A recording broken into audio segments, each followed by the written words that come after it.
Tanpa pintu yang terbuka, orang tidak akan dapat masuk ke dalam sebuah rumah. Demikian juga tanpa pintu yang kokoh, penghuni rumah tidak akan merasa aman dan sejahtera. Artinya, pintu bukan sekadar berfungsi sebagai hiasan, namun memiliki peranan yang sangat penting bagi sebuah rumah. Dalam Alkitab, Yesus berkata bahwa Dia adalah pintu kepada hidup yang berkelimpahan. Apakah yang Ia maksudkan di sini? Dengan menempatkan Yesus sebagai pintu dalam kehidupan saudara dan bukan sekadar sebagai hiasan, maka saudara akan mengalami kebahagiaan sejati yang Ia sediakan. Yesus adalah gembala yang baik. Dia mengenal setiap umatnya dan memelihara setiap kehidupan kita. Bapak Ibu Saudara sekalian, selamat bertemu kembali di ibadah Gereja Kristen Perjanjian Baru, Fajar Pengharapan. Kasih Kristus yang begitu besar telah menghapus masa lampau yang kelam dan memberikan kepada kita kehidupan baru yang penuh harapan. Mari kita mengingat pengorbanannya di kayu salib melalui ibadah Jumat Agung yang akan dilaksanakan pada tanggal 29 Maret dan disertai dengan perjamuan kudus. Dan selanjutnya kita akan merayakan kebangkitan dan kemenangannya atas maut melalui ibadah Minggu Paskah yang akan dilaksanakan pada tanggal 31 Maret 2024. Kedua ibadah tersebut, yaitu Jumat Agung dan Minggu Paskah, akan dilaksanakan secara terpusat di gedung gereja kita di Pasir Koja dalam 4 kali ibadah, yaitu pukul 7, 8.30, 10, dan 11.30. Alokasi waktu ibadah seperti yang Anda lihat di layar. Untuk mengikuti ibadah baik ibadah Jumat Agung maupun ibadah Minggu Paskah secara onsite perlu memiliki tiket. Tiket telah dibagikan secara cuma-cuma pada tanggal 17 Maret di setiap ibadah di masing-masing satelit. Bagi Anda yang masih memerlukan tiket ibadah Jumat Agung dan Minggu Paskah, dapat menghubungi nomor WhatsApp yang tertera di layar selama persediaan masih ada. Kedua ibadah tersebut akan disertai dengan ibadah anak dan dapat Anda ikuti juga secara online. Agar ibadah Jumat Agung dan Minggu Paskah ini bukan sekedar perayaan belaka, namun merupakan peristiwa iman yang membangkitkan, meneguhkan, dan memperbaharui iman kita, maka ikutilah renungan Pekan Prapaskah yang akan berlangsung dari tanggal 25 hingga 31 Maret nanti. Video penuntun renungan akan dikirimkan setiap hari kepada Anda. Sedangkan buku panduan renungan akan dibagikan secara cuma-cuma pada hari Minggu tanggal 24 Maret. Informasi dan pengumuman penting lainnya dapat Anda lihat dan ikuti di bagian menjelang akhir ibadah ini. Selamat beribadah. Pekan depan kita akan memperingati pengorbanan Kristus dan kebangkitannya dari kematian melalui ibadah Jumat Agung dan Minggu Paskah, baik secara online maupun onsite. Guna menyiapkan hati agar kedua ibadah tersebut bukan sekadar perayaan, namun merupakan peristiwa iman yang membangkitkan, meneguhkan, serta membaharui kerohanian, saya mengajak saudara untuk mengikuti renungan Pekan Prapaskah. Renungan dengan tema Takkan Kekurangan Aku ini dapat saudara lakukan secara pribadi setiap hari mulai Senin 25 Maret sampai Minggu 31 Maret. Penuntun renungan yang saya bawakan melalui video akan disediakan setiap hari bagi semua jemaat. Sedangkan buku panduan renungan akan dibagikan secara cuma-cuma pada hari Minggu 24 Maret. Apabila saudara ingin mendapatkan video renungan Pekan Prapaskah dan buku panduan renungan tersebut, kirimlah pesan melalui WhatsApp ke nomor telepon yang ditayangkan ini. Tulislah, saya memerlukan bahan renungan Prapaskah 2024. Staf gereja akan mengirim bahan-bahan tersebut melalui WhatsApp ke nomor telepon yang saudara gunakan. Melalui renungan setiap hari dengan tema Takkan Kekurangan Aku ini, saya mengajak saudara untuk mengisi Pekan Prapaskah dengan penyiapan hati yang akan mengundang tuntunan, penyertaan, dan berkat Tuhan dalam kehidupan Anda.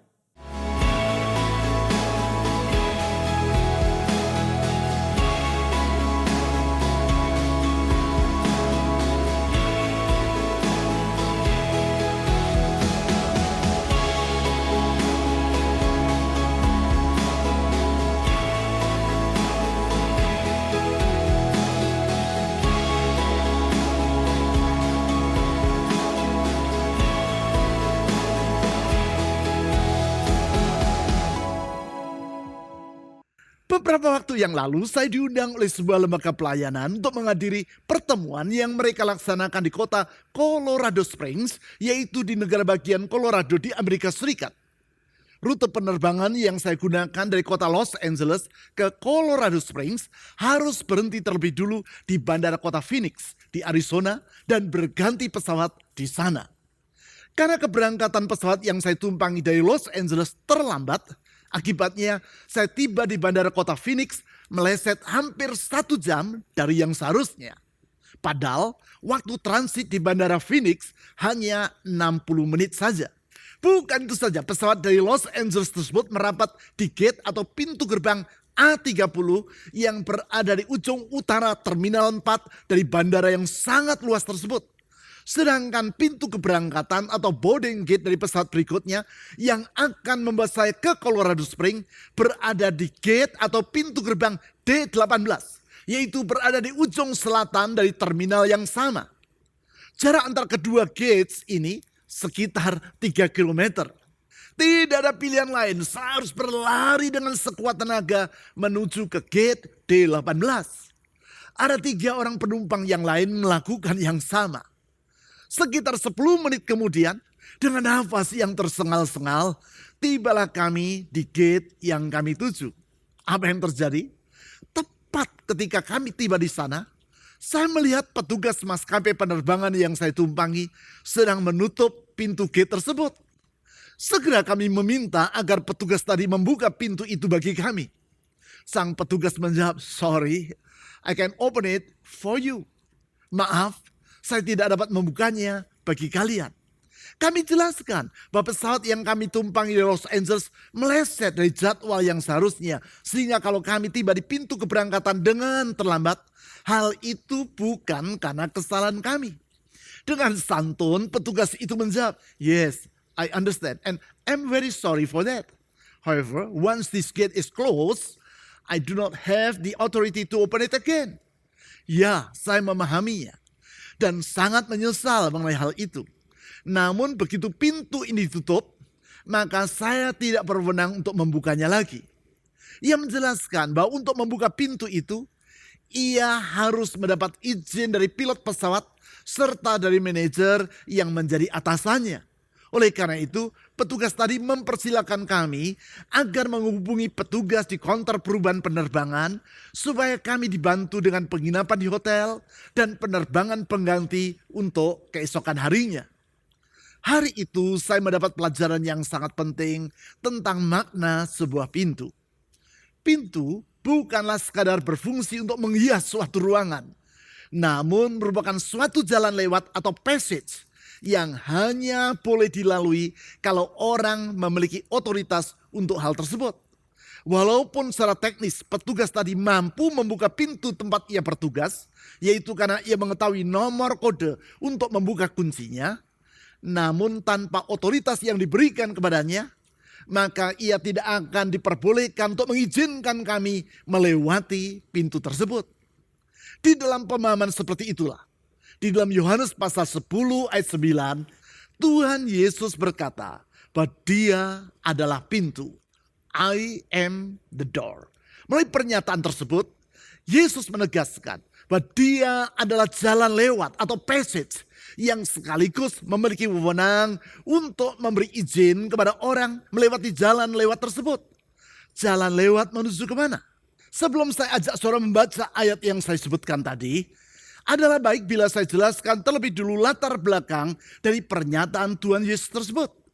Pernyataan ini ia ucapkan di dekat kolam Siloam di kota Yerusalem. Dan ia utarakan segera sesudah ia mencelikkan mata seorang yang buta sejak lahir pada hari Sabat. Tindakannya ini membuat para pemuka agama Yahudi, dalam hal ini yaitu orang-orang Farisi, menjadi sangat marah. Mereka menilai bahwa Yesus telah melanggar hukum Sabat. Dengan latar belakang peristiwa itu, Yesus menjelaskan kepada orang-orang yang sedang mendengarkan Dia tentang siapa dirinya yang sesungguhnya. Sekarang, mari kita baca Yohanes pasal 10 ayat 7 sampai 10 yang mencatat pernyataan Tuhan Yesus tersebut. Yohanes pasal 10 ayat 7 sampai 10. Karena itu Yesus berkata lagi, "Sesungguhnya aku berkata kepadamu, akulah pintu bagi domba-domba itu. Semua orang yang datang sebelum aku adalah pencuri dan perampok. dan domba-domba itu tidak mendengarkan mereka. Akulah pintu. Siapa yang masuk melalui aku, ia akan diselamatkan. Dan ia akan masuk dan keluar serta menemukan padang rumput. Pencuri datang hanya untuk mencuri, membunuh, dan membinasakan. Aku datang supaya mereka mempunyai hidup dan mempunyainya dengan berlimpah-limpah. Sebagaimana yang telah saya utarakan di dalam ibadah di awal bulan ini, di dalam Injil Yohanes dicatat 7 kali Tuhan Yesus mengungkapkan tentang siapa dirinya. Setiap kali pernyataan tersebut ia awali dengan kata akulah. Di dalam 3 minggu yang lewat, secara berturut-turut kita telah melihat dan membahas 3 dari 7 pernyataan tersebut. Yang pertama, yaitu bahwa dia adalah roti kehidupan. I am the bread of life.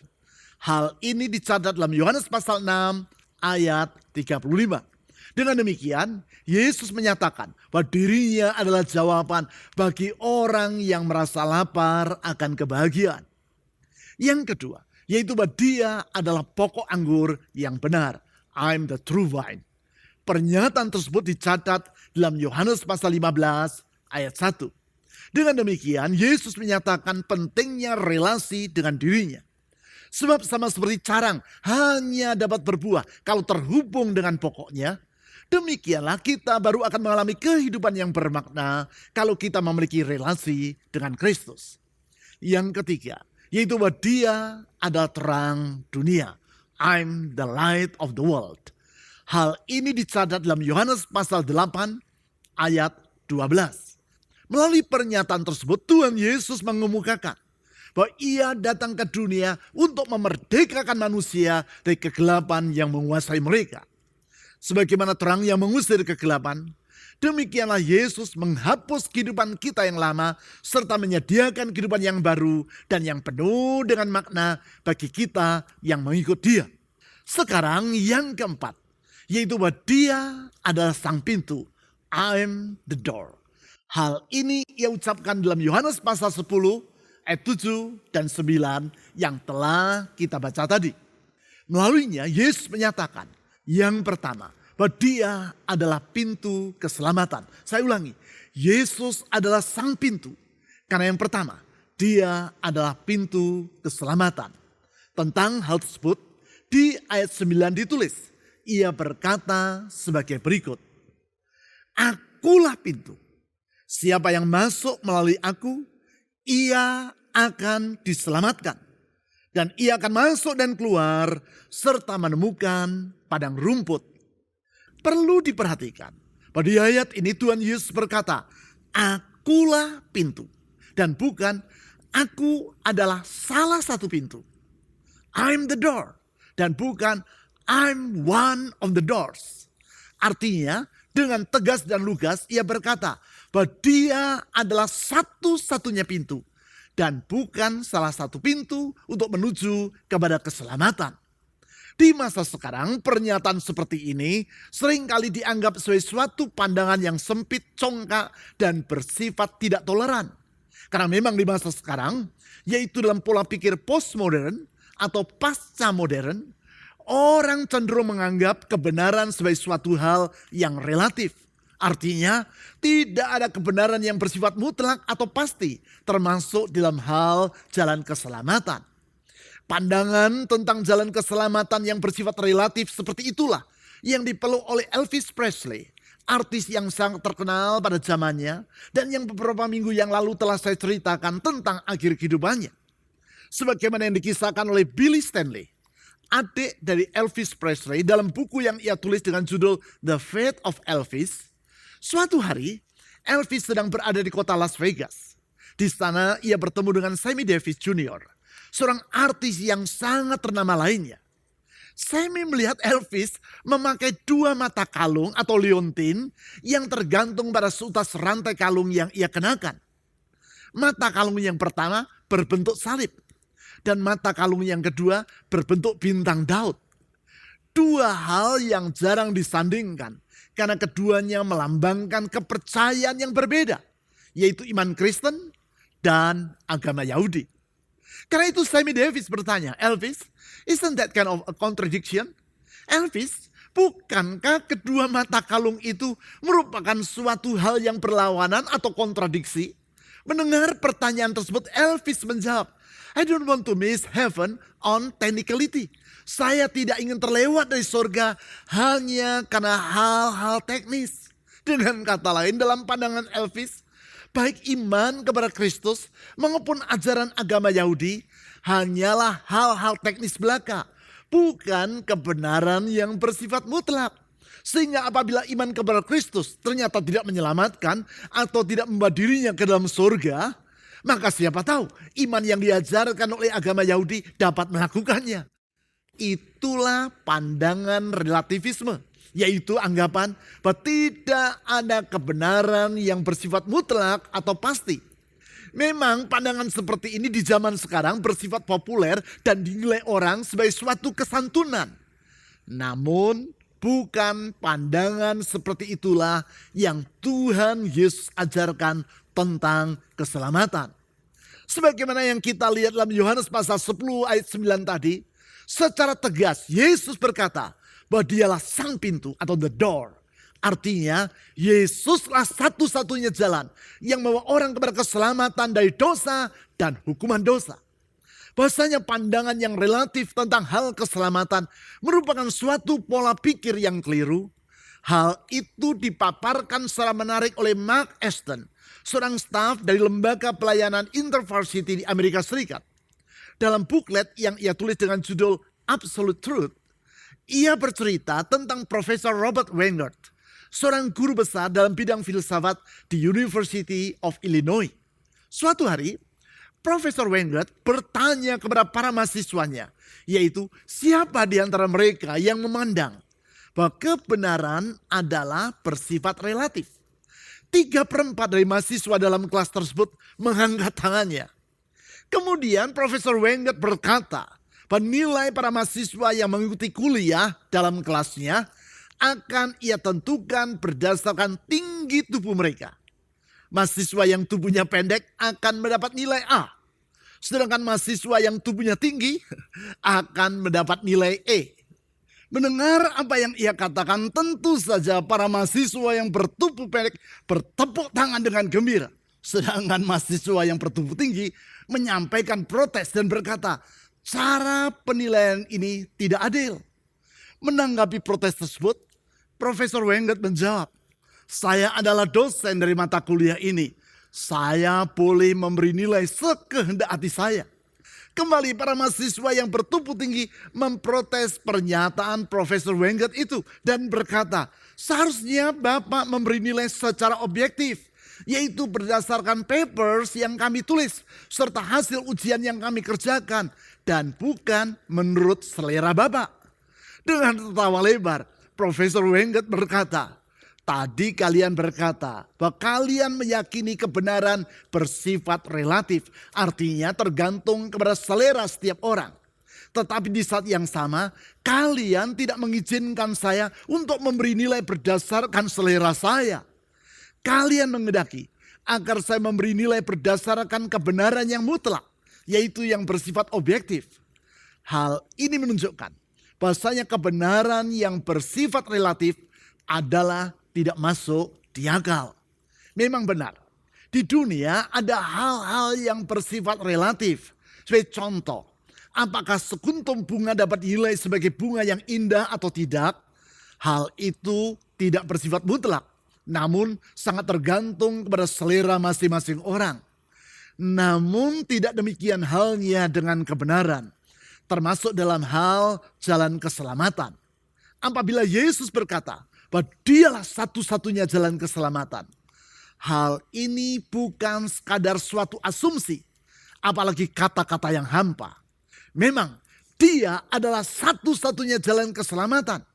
Sebab untuk menyelamatkan kita dari dosa dan hukuman dosa, Yesus telah mengorbankan dirinya bagi kita di kayu salib. Pengorbanan Kristus ini akan kita ingat dan rayakan melalui ibadat Jumat Agung pada tanggal 29 Maret yang akan datang. Ibadat tersebut akan dilaksanakan baik secara online di sepanjang hari maupun secara onsite yaitu dalam 4 kali ibadah di Pasir Koja. Pengorbanan Kristus yang tidak sia-sia. Sebab pada hari yang ketiga, ia bangkit dari kematian dan hidup untuk selama-lamanya. Peristiwa kebangkitannya ini akan kita rayakan melalui ibadah Minggu Paskah pada tanggal 31 Maret pekan yang akan datang. Baik secara online maupun onsite. Untuk mengikuti ibadah secara onsite, saudara memerlukan tiket. Dan tiket telah dibagikan secara cuma-cuma pada hari Minggu yang lewat. Jangan lewatkan kesempatan yang berharga ini. Yaitu kedua ibadah yang sangat penting dan yang akan sangat memberkati diri saudara. Selanjutnya, yang kedua, Yesus adalah sang pintu. Karena dia adalah pintu perlindungan. Saya ulangi, Yesus adalah sang pintu. Karena yang kedua, dia adalah pintu perlindungan. Dalam hal ini, ia memberikan perlindungan kepada semua orang yang percaya kepadanya. Itulah mereka yang disebutnya sebagai domba-dombanya.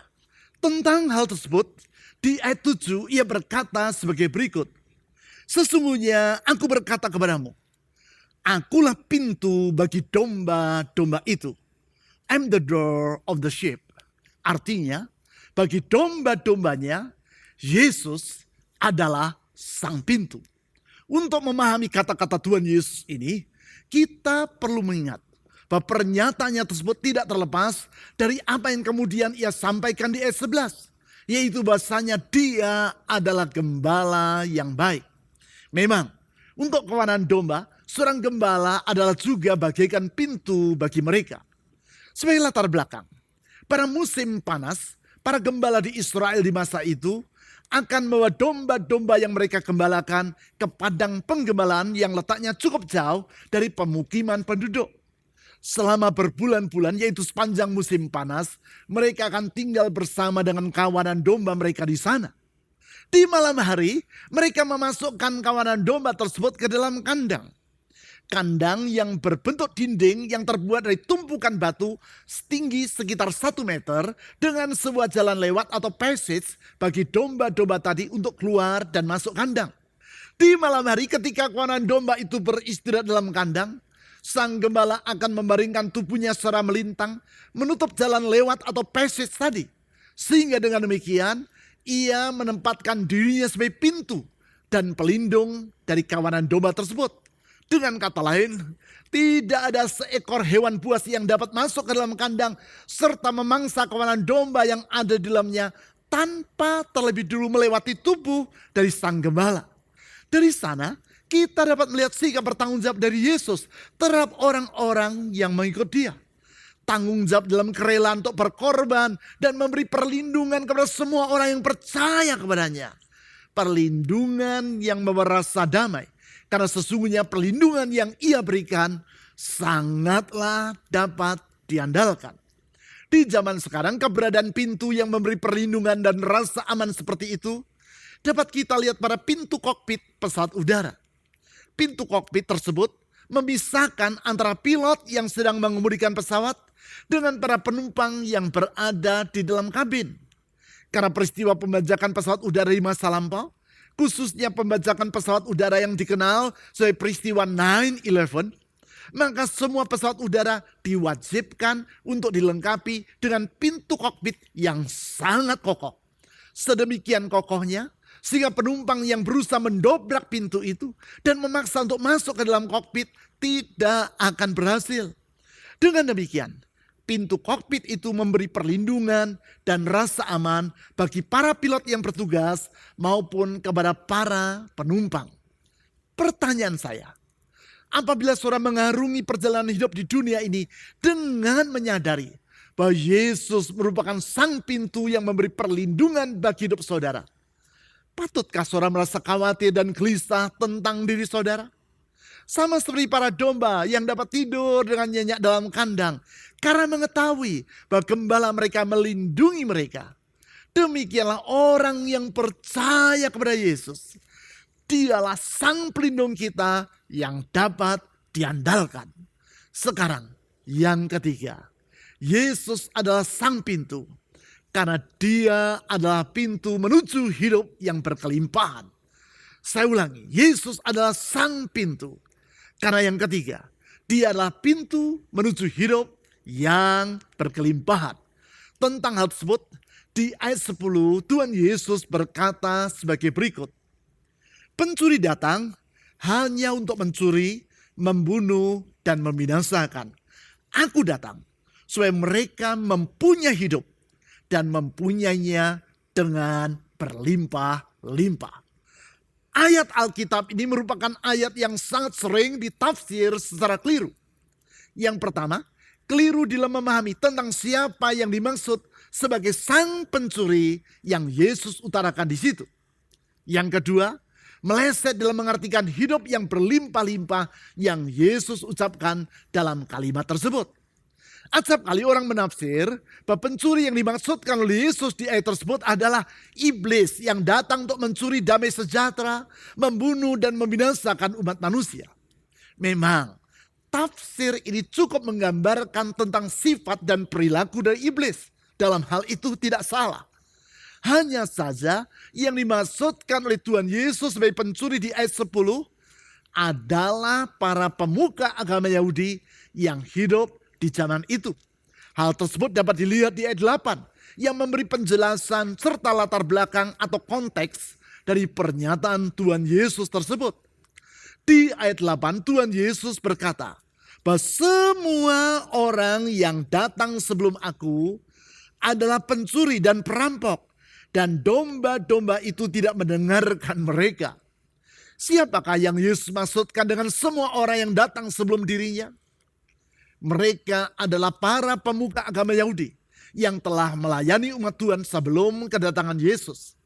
Yesus berkata bahwa mereka bagaikan pencuri. Karena para pemuka agama Yahudi itu tidak mempedulikan kepentingan dari umat, namun lebih mementingkan diri mereka sendiri. Sebagai contoh, ialah sikap dari orang-orang Farisi yang adalah para pemuka agama Yahudi.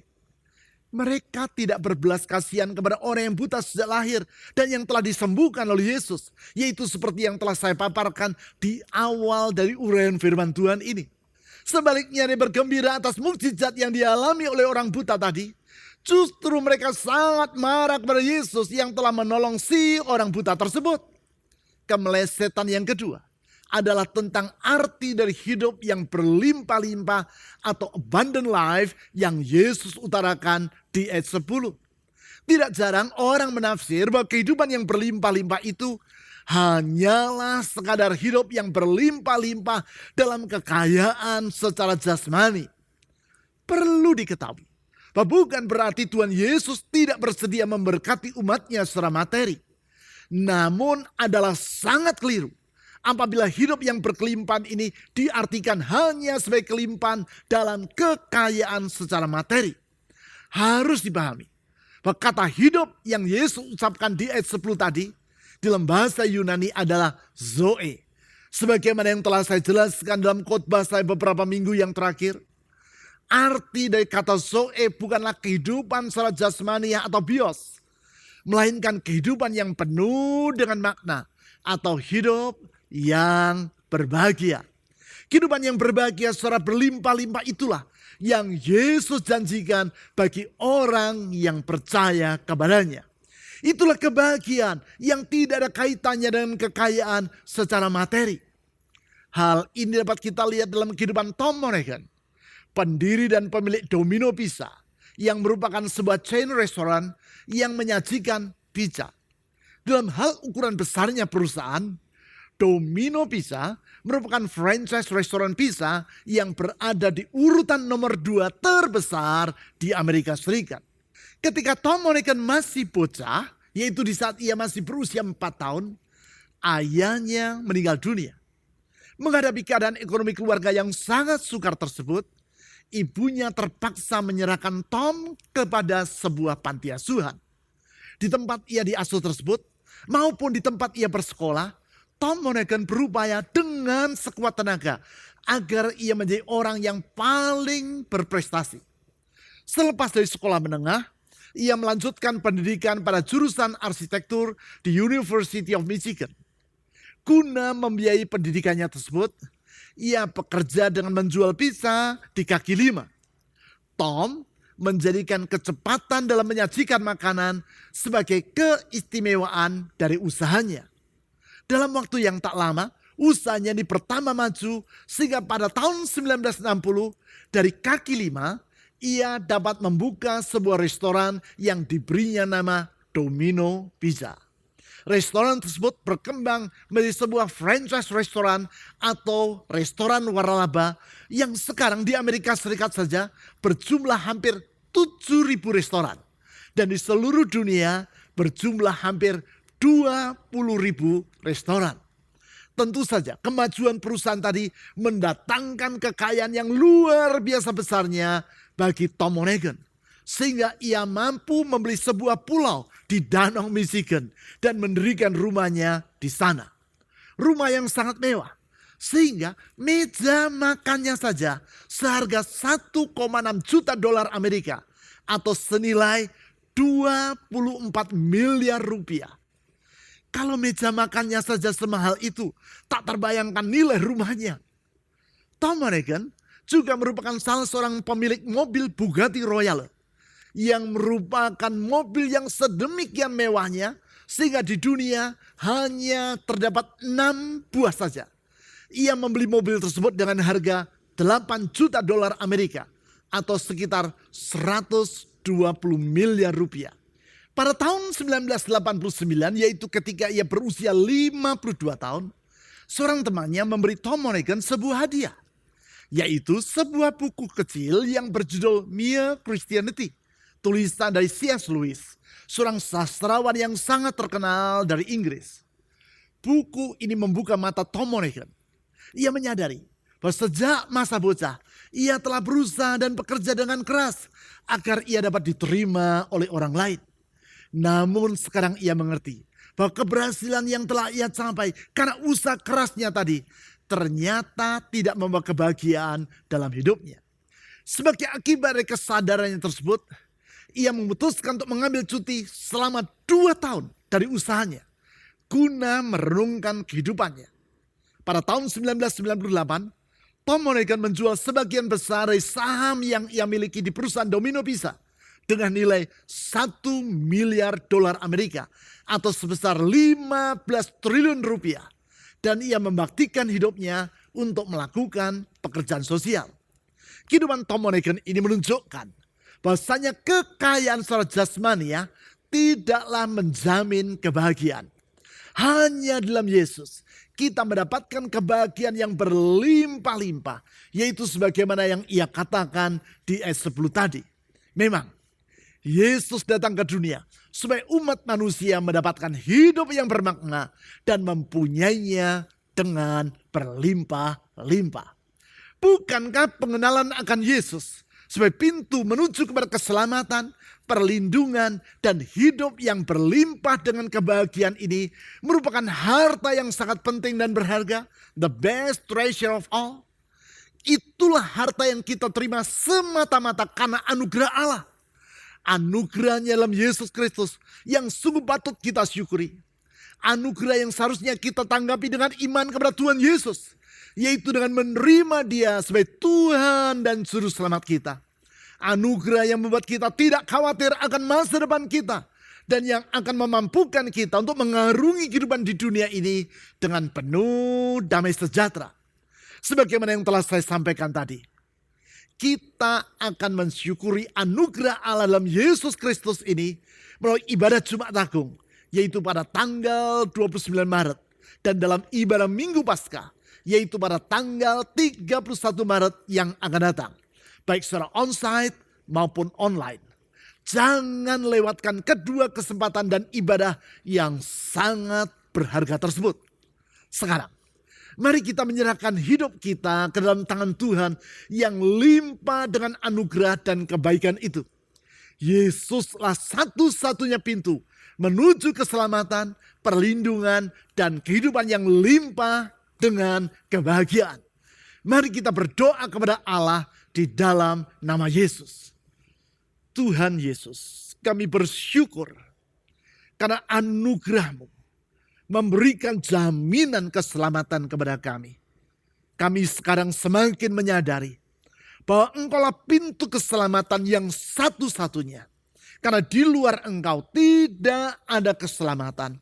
Hanya di dalam Engkau kami mengalami keselamatan dari dosa dan hukuman dosa. Serta mengalami kehidupan kekal bersama dengan Tuhan Yesus. Di dalam Engkau kami mendapatkan perlindungan. Di dalam Engkau kami mengalami penyertaan dan tuntunan. Di dalam Engkau ya Tuhan kami mengalami kehidupan yang limpah dengan kebahagiaan. Sungguh pengenalan akan Engkau merupakan harta yang terbaik yang dapat kami miliki di dunia ini. Karena di dalam Engkau ada jaminan bagi hidup kami. Kami sungguh bersyukur untuk anugerah-Mu itu. Karena menyadari bahwa semua itu kami alami bukan karena kami pantas, bukan karena kami berhak, bukan karena kami baik. Tetapi karena kasih-Mu yang luar biasa besar. Kasih yang telah Engkau tunjukkan melalui pengorbanan-Mu di kayu salib. Dan kebangkitan-Mu dari kematian. Karenanya kami tahu bahwa di dalam Engkau ada jaminan akan hari depan. Tuhan Yesus, ulurkan tangan-Mu yang penuh dengan kasih dan kuasa itu.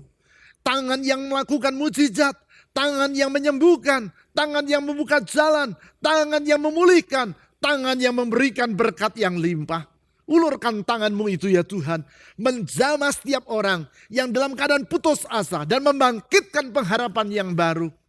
Tuhan Yesus, kepada-Mu dan di dalam nama-Mu kami bersyukur dan berdoa. Amin. Lebih dari segalanya, ku ingin Kau Tuhan, emas, perak, dan permata tiada artinya. Ku ingin lebih dekat bersekutu denganmu, jadikan hamba setia kepadamu. Lebih dari segalanya, lebih dari segalanya, ku ingin Kau Tuhan, emas, perak, dan permata tiada artinya.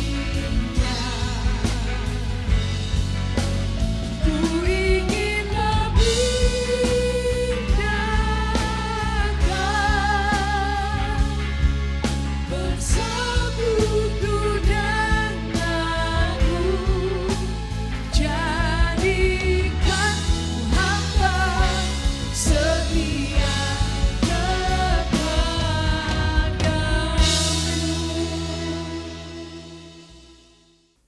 Berikut adalah beberapa informasi dan kegiatan gereja kita yang dapat Anda ikuti.